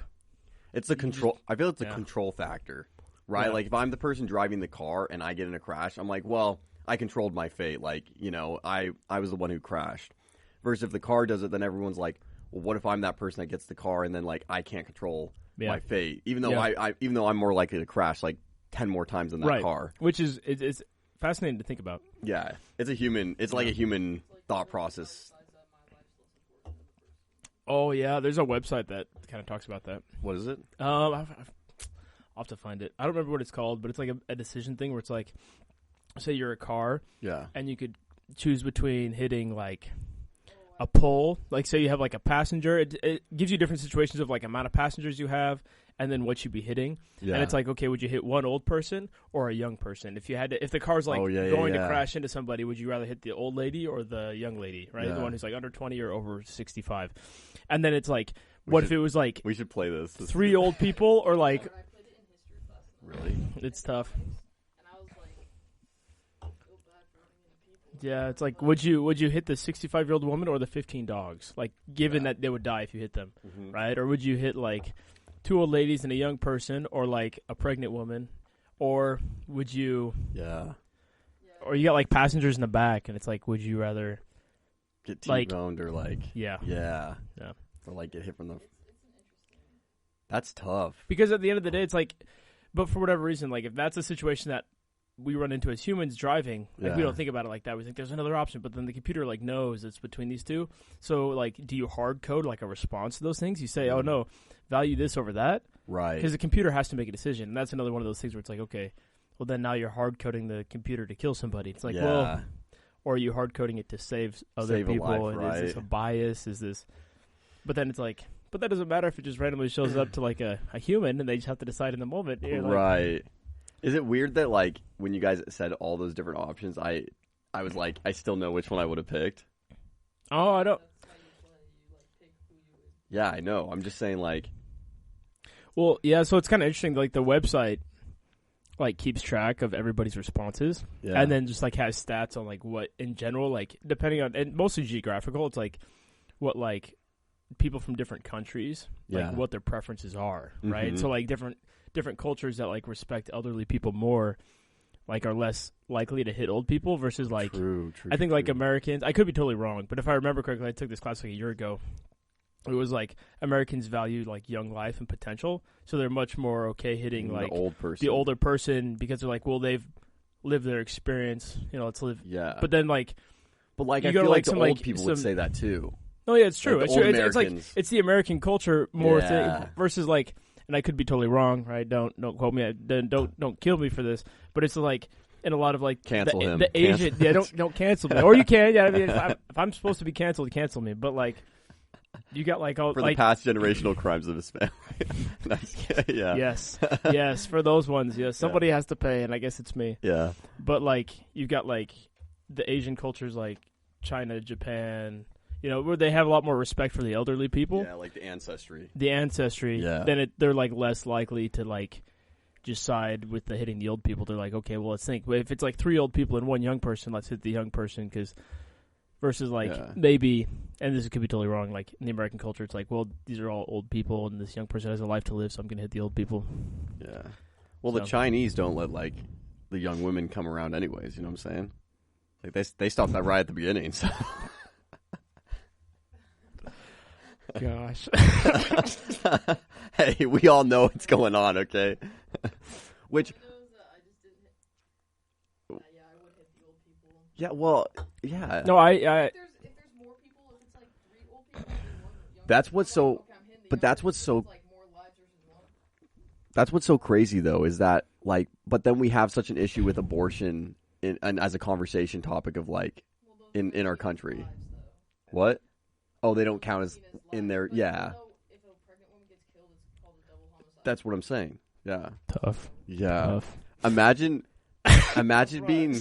being pro-abortion and then hitting a pregnant woman and getting a crime for killing double homicide. That would be. Gosh. I'm pro-choice though; it shouldn't count. That's I wonder crazy. if that's a viable argument, honestly. I'm sure someone doesn't believe in abortion. Yeah, so that baby actually was. So they should only get 1 life sentence, not 2. Or like, have you seen that one meme that's like, there's like this random bacteria they found on Mars, and they're like, because it like exists, its life, and then it's like a 7-month fetus, and they're like, it's not alive. It's not it. It's like, well, yeah. What's crazy is I was listening to this one thing about like China, and them pointing out that because like you hear a lot of things about when it comes to China because economy wise, like they're kind of the only competitor to the U.S. Uh-huh. in essence. I mean, there's others, but China's kind of that's what you I'll hear take your about. word for it. Yeah, I don't know Yeah, economics really. yeah, that's what they claim. Like that's kind of the only other competitor we have. But so like people get really like weird about China because it's like, oh gosh, like and they do send like a lot of people to steal data and like technology, and like that happens quite a bit. That's pretty common from them. Yeah. But so people get really concerned about. But I was listening to this one. I don't know I don't know if he's an economy guy. I don't know if he's like just a data scientist, but specific to like people. Yeah. and like countries. But he's talking about how China, because they've like limited their population so much to where like, you know, trying to have like boys and only like having one kid, like their next generation is tough because it's like, you know, how are you supposed to have a future generation if you don't have any girls? No, I've actually heard about it. Like the actual like the boy to girl ratio is so off right now. It's like a major problem. Yeah, I've heard. Like they're like I killing don't have any themselves credible off, sources. basically. I've just like heard that. Yeah, it's you have like a population that's like top heavy. Yeah, You got a bunch of old people you have to take care of. You got a bunch of young men and no women and very little chance for procreation. Yeah, I don't know whose idea that was up at the top of China's like command. So I wonder, like, for women in China, is that nice to have such good odds? Like, they get to pick the litter theoretically, or is it not? Or is it like really stressful? Like, is it terrible because there's all these dudes that are just like hunting you down, attacking, you know? Yeah. And you're just like, stop! I just want to live my life, you know. China polygamy. Might want to think about it. Okay. But like reverse. Yeah. We did it a few times here in the U.S. Yeah, reverse polygamy. Yeah, that would be tough though. Imagine. Just because I feel like just the way pregnancy works, that would be very. Oh, very true. difficult. Yeah, you're right. China, you really screwed yourself. I'm sorry. Feel for you. You screwed yourself, but in the opposite direction. It's a tough situation. No, that's so tough. Should we like apply for your job at Neuralink right now? Open roles? Wait a minute. I'd be hitting an internship at Neuralink. Like that'd be crazy. Dude, actually. let's just submit it. I need a better resume. My resume is not very good right now. Like Dude, Elon it's doesn't just even not care put about together. college. He's like, That's true. If I can talk big game and I've got a little South African blood in me, come on now. dude, that's all you need. Like, I am here for you. I've got your American. I mean, listen. Also, We'll send he you. built a super factory in Austin. I'm from Austin. Okay, Dude. I live right next to that thing. That thing's massive. So Yeah. like, I feel like I got some ins. Dude, I got some ins with this dude. this just feels right. Elon, Yeah. if you're watching, All these clips we'll send, dude. Will James. Will James. All these clips we'll send you, and that will be your resume. Just send him the clips. Yeah, it's like sending film. Yeah. You know. Review the game footage, Elon. Review the Okay, game I'll footage. have to do more research and then come back and have some like opinions on the stuff. You know? Yeah. Because right now this is like, I mean, I've heard this a little bit, but like haven't like. Do they have any like data stuff in here? You Let's got a lot see. of Austin, Texas opportunities though. Listen, That's true. because then, I mean, Should we all just move to Texas? I mean, I'm down. not that I'm like trying to jump in on this Texas train, but I'm kind of a fan. I like Texas. I like it. We could probably stay at my parents' house for a while, and then we could find a spot. Hey yo. We could find like an apartment, but we don't need to find it immediately because my parents got spare rooms. They're empty nesters as in May. My sister graduates and they got all sorts of space. Dude, we got a date May. 3 extra bedrooms in that house, so we got some options. Catch us in Texas in May. It's happening. So Dang. I've been thinking about doing grad school at UT anyways. So Really? yeah, Dude, Texas is nice. Like it's like I don't think people realize it's a nice place. And it's even the true. weather. Some people don't realize. I realize it. Yeah. Yeah, I mean I've lived there for a while, Yeah.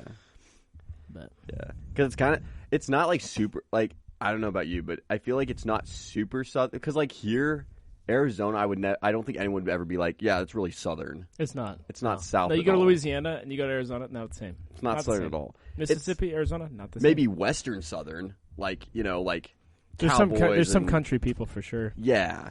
but Yeah. but there's no Hicks. No. There's nobody who's like No one's there's redneck. There's no bayou. There's no redneck. There's No. no. They like country swing dancing, but that's Yeah. as far as it goes. Yeah. But most of them are like faking it, Yeah, you know? or they just like horses, so they're like, well, I'm gonna wear a flannel and be. Yeah. It's like it's Western is what it is. You know? Yeah. You think like an old Western film, you know, like Mhm. riding horses and stuff. Versus there's like the guys who like live in the swamp and go gator hunting. My uncle used to hunt gators. Really? Mm. You have an Yes, I- interesting family, Will. Yeah, well, he's a descendant of the guy. Oh. He's my mom's brother. So his Oh, it's all grandpa. adding up. It's all on that one side. It's all on the Dixon side. Yeah. You know, The got the Dixons- horse thief, the Dixons and then go the hard. diplomatic courier in Africa, and then the gator hunter. You know, my grandpa also like. I can't expose him. Actually, never mind. I'll take that back. He did some wild stuff all the way till he died. I'll be straight with you. He's cool. He's cool. Yeah. He They passed, found- right? He passed. He passed in Okay. 2016. So, but you can't expose him though. Well, I can't. Well, it's just one thing that was kind of funny. One thing that was kind of funny is when they like cleared out his house when he passed. Yeah. They found sweating dynamite in his garage. It's just like, it's just like all sorts. It's like, what are you doing with this? It's just ready to blow. Just ready to explode, dude. It's not the worst. Nah. Yeah. Where'd you serve your mission? California. California. Yeah. That's right. That's right. Yeah. How did you when did you go? Because I know COVID happened. Were you one of the COVID missionaries? Yeah, so I went September 2019.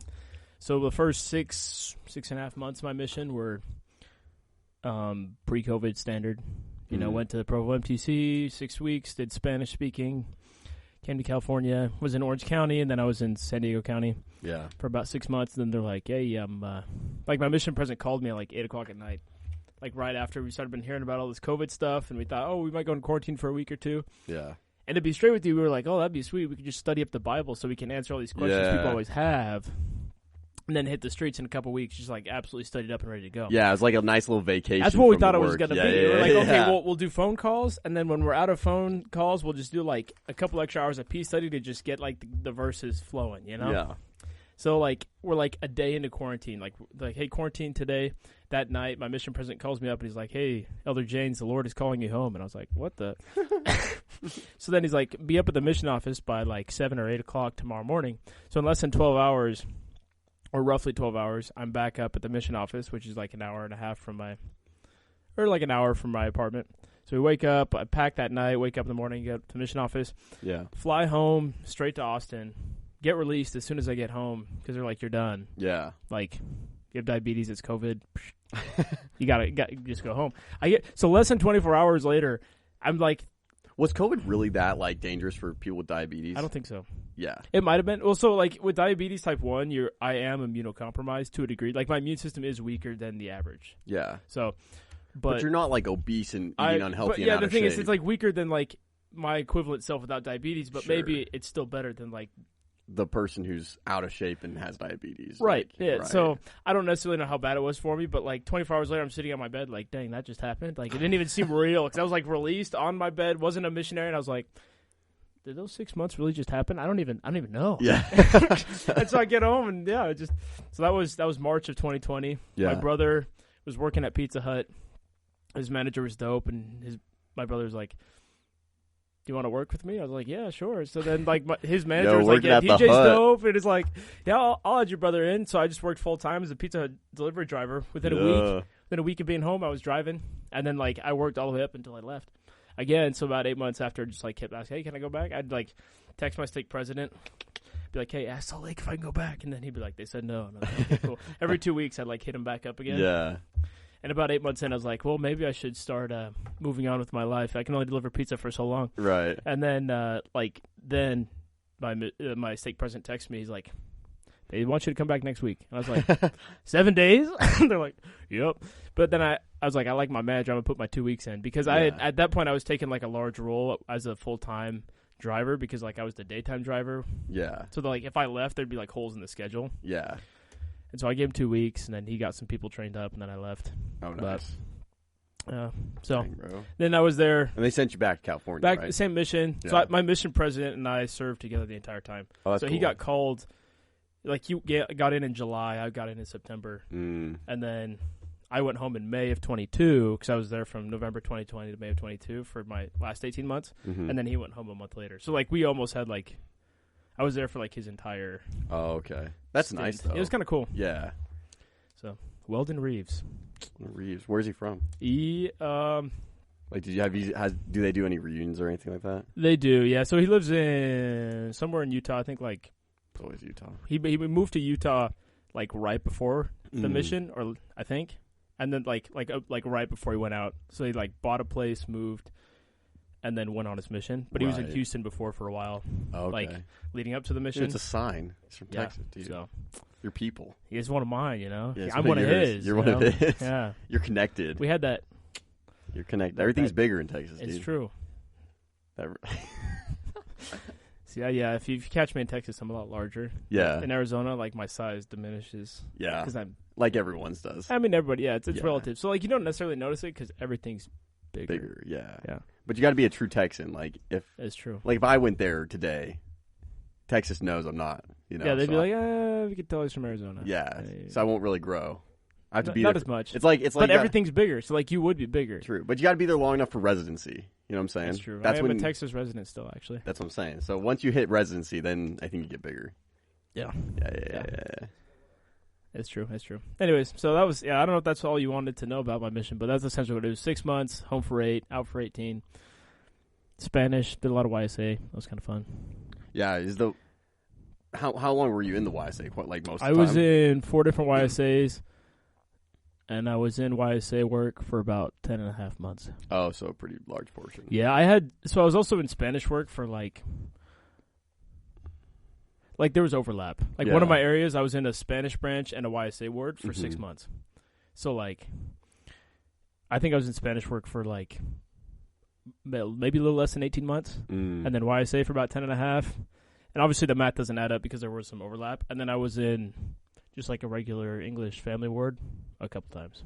Oh, gotcha. For a little bit. Yeah. Gotcha. But I double covered different areas and stuff. So was it pretty hard to like find people who wanted to get like the lessons baptized in California, or like what was the? Because some people, I think relative to other places, sure, but I'm sure there's places that's more difficult. Like I've heard, like, you know, really conservative areas of Europe. It's like absurdly hard. But like, obviously, like we weren't meeting as many people interested in the gospel as maybe you'd find in like some Brazil South American or whatever. mission. But I never felt like jaded by it. I was like you just wherever you're at, you just work with what's there. And that's like what you're called to do. I feel like a lot of it has to do with the mission president too. Like depends on like if the mission president's like really not hard, but just like really focused on finding people getting baptisms. Yeah. Then the missionaries sometimes are like, you know, we didn't get it done. You know, we let Dad down. Yeah. We didn't achieve. No, I think my mission president was pretty good. Get in the middle. Where he's like, we're here for a reason. You know, gathering Israel is like the thing. Yeah. But like, at the same time, he's like, but you matter as a person, right? And the mission is an experience that's beyond just helping people get baptized, right? Mm-hmm. So I think I thought it was a pretty good mix where it's like, and most of the success we found was like, as you basically networking through members, right? Where it's like you really like you create meaningful experiences.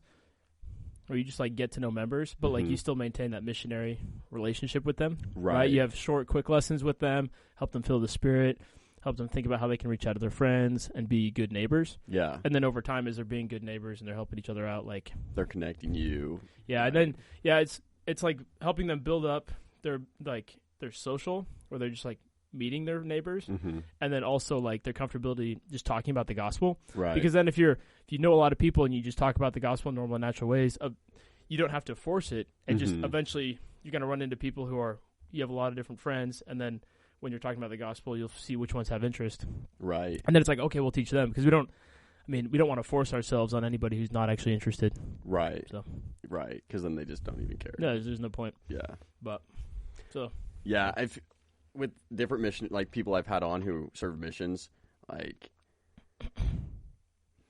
usually if the mission president was more focused on the baptisms and not so much on like, this is an experience for you too. They always are like, yeah, I was really good. I just like, but they're like, but I really struggled like with this, right, you know? Right. But the mission president's that fourth was low. Yeah. But the mission president that focused on kind of the mix, everyone's like, yeah, it was great. Like we knew we were there for a reason, but like, we were focused on helping, like, grow our spirituality too, you know? Which is big. Yeah. Yeah. Yeah. There's a quote from like it's either Holland or Elder Bednar, or it's like the number one convert. The number one convert on your mission is you. It's like, so like, are you living the gospel? Yeah. Yeah. I always wonder that because like a lot of missionaries come home and then they just kind of sometimes like revert back to. Oh yeah. Or like. Well, I think everybody to a degree reverts back. Yeah. But it's like, do you revert past, like, are you back to where you were in the first place? It's like, oh, right, cool. Do you go back to like who you were, or do you go back to like, I'm like a normal person, but I'm way more spiritual from these things I gained, and like I have more experience. Are you in an improved state? Yeah. But I think a lot of it too is if they got to focus more on their spirituality on the mission too, they almost revert, like they have an easier transition. I feel like. Yeah, I would agree. Because it's 100%. Like it's like they had time to absorb, like, who am I as this person and who am I going to be, you know, in the next chapter of my life, that type of stuff. Right. But, well, Will, Hmm. it's been a pleasure. It's been good. It's been good to have you on. I like this, having the 2 days and doing both. Yeah. Yeah. It's been good. Yeah, I felt like we had more time. It was like a steak. We had time to marinate. Yeah. Yeah. And we cooked it. Just sitting in that sauce, Yeah. you know, just letting it And juice soak up. it Yeah. in, dude. Yeah. It's good stuff. So, do you got any socials? You want to plug anything? You want to, other than Elon, hire this man? Yeah, I mean, if Elon Musk is listening, I'll hop on the train, dude. I'll get whatever you need. I'll be there. I'll learn the things you need me to learn. I'll do the things you need me to do. If it wasn't obvious enough from this podcast, he's qualified. That's all I got to say. Yeah. But other than that, no, not really. I don't have any, like, anything I'm trying to promote or anything. Cool. Just trying to get in that industry. Nice. Yeah. Nice. Ladies, Will Janes on Instagram. That's what you got to look up. Or Young Will. Right? Young Will. Young yeah. Will. Yeah. Yeah. Yeah. We love the tags we create in middle school. Yeah. Maybe Yeah. those freshman year, I don't know. Yeah, the ones that stick. Like, well, I like it. I like Young Will. no, I think it's nice. It works. It kind of sounds like a rapper. It does. Yeah. Young Will. All right. Well, thanks for having you on. Yeah. Appreciate Yeah, it. I mean, it's been good. And we'll get you back on another. I would appreciate it. It's been kind of fun. Like, All right. See y'all.